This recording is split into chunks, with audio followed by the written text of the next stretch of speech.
Germaine Tillon, vous êtes connu essentiellement dans le grand public par la résistance, la déportation et la guerre d'Algérie.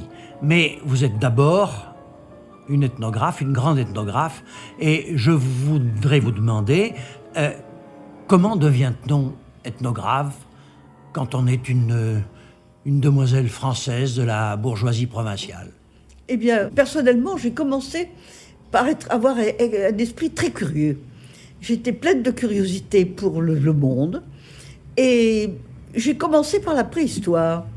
Et la préhistoire m'a amené à suivre les cours de Mauss, et j'ai suivi des quantités de Marcel Mauss. De Marcel Mauss.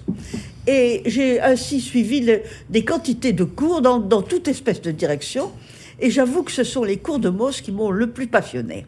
Alors, je suis devenue une élève privilégiée de Mauss. Quel était l'intitulé de son cours, par exemple, au Collège de France? C'était Histoire des religions primitives, des peuples non civilisés.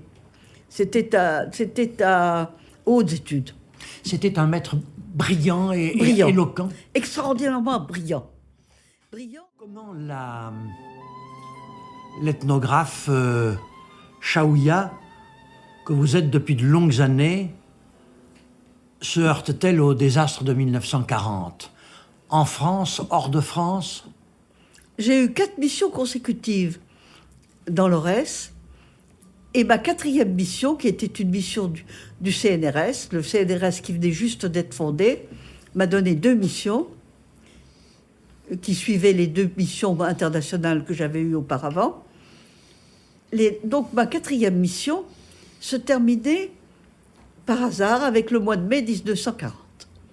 Ce qui fait que, à la fin de mai 1940, j'ai fait mes bagages sans rien savoir de ce qui se passait sur le front français. Et je suis arrivée à Arras, où il y avait des radios. Moi, j'avais évidemment pas de radio, les transistors n'existaient pas. Et j'ai appris que le front français venait d'être enfoncé. À ce moment-là, j'ai donc pris un autocar pour Constantine, et c'est à Constantine que j'ai pris le train pour Alger. Et à Constantine, je me suis trouvée avec un instituteur algérien, qui plus tard a été FLN, et sa femme, et tous les 3, nous avons écouté le discours de Paul Reynaud, où il disait qu'il fallait un miracle pour sauver la France.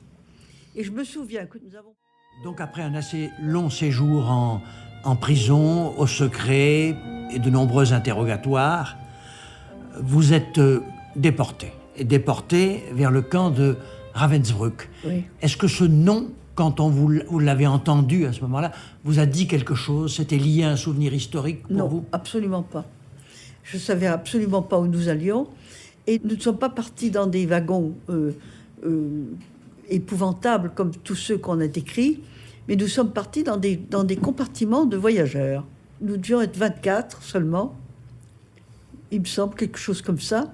Et nous avons été emmenés d'abord à Aix-la-Chapelle. Ensuite, d'Aix-la-Chapelle, transportés 8 ou 15 jours après à Ravensbrück. Et à Aix-la-Chapelle, nous avons été reçus dans une prison qui était une prison comparable à Fresnes, c'est-à-dire une prison normale. Pas du tout un endroit monstrueux comme était Ravensbrück.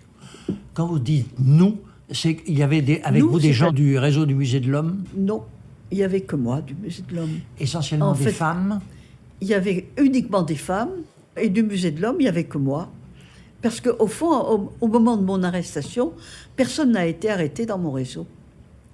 Dieu merci, j'ai tenu bon et je n'ai donné aucun nom. Et ils ont arrêté. Germaine Tillon, nous ne pouvons manquer d'aborder avec vous le second grand thème de votre existence, enfin le 3e si l'on compte la recherche ethnographique bien entendu, et qui est naturellement l'Algérie, auquel votre nom est si fortement lié dans l'esprit des Français et des Algériens. D'abord, est-ce qu'au moment où le soulèvement éclate, vous êtes dans vos montagnes, vos chères montagnes de l'Aurès? Nullement. Je suis revenue de Ravensbrück complètement accablée. Tous les documents qui ont été raflés par les Russes se trouve à l'heure actuelle dans les caves de Moscou. Donc peut-être qu'on y retrouvera un jour mes propres documents sur l'Afrique qui ont donc disparu à Ravensbrück. Alors je suis donc rentrée de Ravensbrück en 1945 et à ce moment-là, j'ai demandé l'autorisation à la recherche scientifique de m'occuper des crimes allemands. Des crimes nazis plutôt, parce que je voudrais blanchir les Allemands d'une partie des crimes nazis. Donc je dis adieu à l'Afrique. Lorsque éclate le soulèvement, justement, j'étais aux États-Unis pour savoir ce qu'étaient devenus les documents de la Gestapo enlevés par le général Bradley lorsqu'il avait libéré la France. Ayant constaté cette montée des violences, et on peut même dire des horreurs, vous tentez de vous interposer personnellement.